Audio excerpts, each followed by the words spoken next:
Has it ever crossed your mind what would happen if Kamado Tanjiro was born with the Demon Slayer mark? Would he have a much better time mastering sun breathing? Could he have killed Muzan Kibutsuji in the first episode itself? Well, the answers to these questions aren't as straightforward as they seem, so let's try to break them down. Unlike his ancestor, Yorichi Tsujikuni, Tanjiro was not born with this Demon Slayer mark. Instead, he had a scar on the top left of his forehead which initially looked more like a graze up until his fight with the hand demon. It finally takes a flame-like pattern in his battle against Upper 6 Jayataro. Fun fact, Tanjiro's mark is precisely the same as Yorichi's, making his connection to the ultimate demon slayer apparent. This mark is capable of dramatically enhancing all of Tanjiro's natural abilities, including his strength, speed, and reflexes. It typically lasts for a very short time and causes extreme exhaustion to the body. We can already see how this is troublesome for an inexperienced Tanjiro. So let's dive into the kind of story we'd have if Tanjiro was born with the mark. Tanjiro was a poor coal burner supporting his family. He wasn't the type to leave his family in lieu of his tremendous physical abilities, so he wouldn't have any training or experience either. The mark would just sit there until Muzan killed his family and turned Nezuko into a demon. When Tanjiro gets attacked by Nezuko, things would be different. It's likely the mark would take partial effect here, allowing him to easily subdue Nezuko. Ju would arrive, and the two have a proper conversation, following Tanjiro collapsing from exhaustion. Ju would not recognize the mark because the information was lost to time. It directs the siblings to a Rokudaki regardless. Teamwork between the Kamados would be significantly weaker, and Nezuko would be more of a traditional support. Tanjiro would have an easier time passing the ex-Hashira's training and even split the boulder without Sabito's help. A key point is that his training period would be a maximum of 6 months at worst. At the final selection, Tanjiro would progress faster and kill the hand demon with minimal injuries. He would momentarily pass out but continue onwards. He would be done here in around 2 days. The other contestants would be utterly surprised by his performance, and news of this would reach Obuyashiki. Tanjiro would meet Haganazuka soon afterward, who instantly notices the mark and berates Tanjiro to show him the red blade ASAP. In Asakusa City, Muzan would be utterly horrified by Tanjiro as his mark is identical to Yorichi's and makes a fast retreat. A freaked-out Muzan would hastily send Susumaru and Yahaba after the siblings,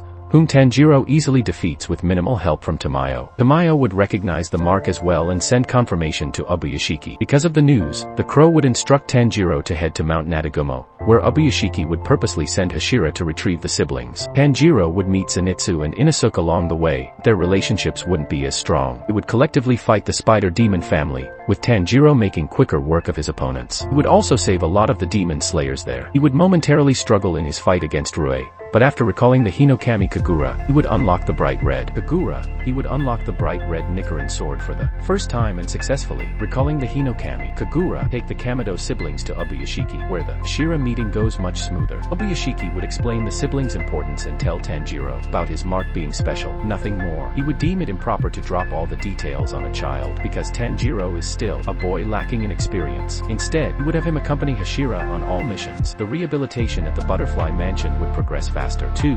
Tanjiro's group would then be officially sent with Rengoku to investigate the Mugen train. The group would then fight Enmu, with Tanjiro awakening the red Nichiren when using the clear blue sky. A major change would be how Tanjiro manages to effectively support Rengoku against Akaza. Here, Rengoku would not die and they'd force Akaza to retreat, who was purposely sent after. Tanjiro's group would head to the entertainment district with Ingen next. Tanjiro's enhanced senses would be able to narrow in on Daki faster, forcing Gitaru out. 2. Tanjiro collapsing from exhaustion makes way for the Daki vs. Nezuko fight. 2. Tengen, Inosuke, and Zenitsu would hold down the fort until Tanjiro reawakens, and finally take down the demon siblings. A paranoid Muzan sends Doma as well, but he arrives too late. Abanai brings everyone back to the headquarters, where Tanjiro has a dream about Sumiyoshi. He recognizes the mark on Yorichi and contemplates what it means. In his sleep, he would recover in a matter of days and head for the swordsmith village to get a new sword alongside Morikairo Takito and Mitsuri Kenroji. Here, Tanjiro trains against the Yorichi type Zero doll, recognizing its resemblance to the man in his dreams. Meanwhile, Muzan sends Gyoku and Hantengo to finish the job. During the fight, Tanjiro would use the sunflower thrust via a red Nichiren and experiences recurring memories of Yorichi. He uses the sun halo dragon head dance,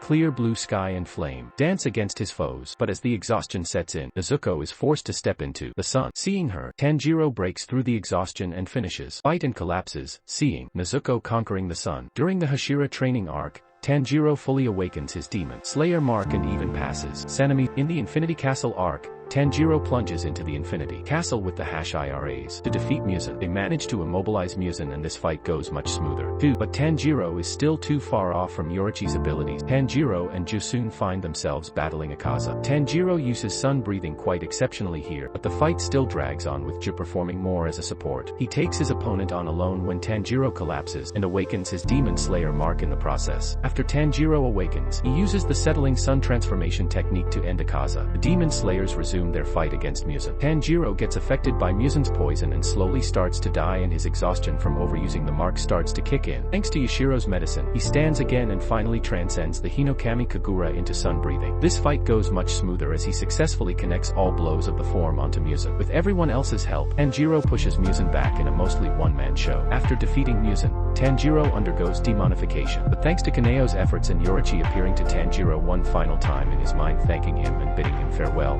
he reawakens as a human. Thus concludes this video on what would happen if Tanjiro was born with Demon Slayer mark. Did things go as you expected, or were you totally taken by surprise? And also, are you curious about what would happen if Akaza didn't become a demon? If so, then go check out this video right here to find out.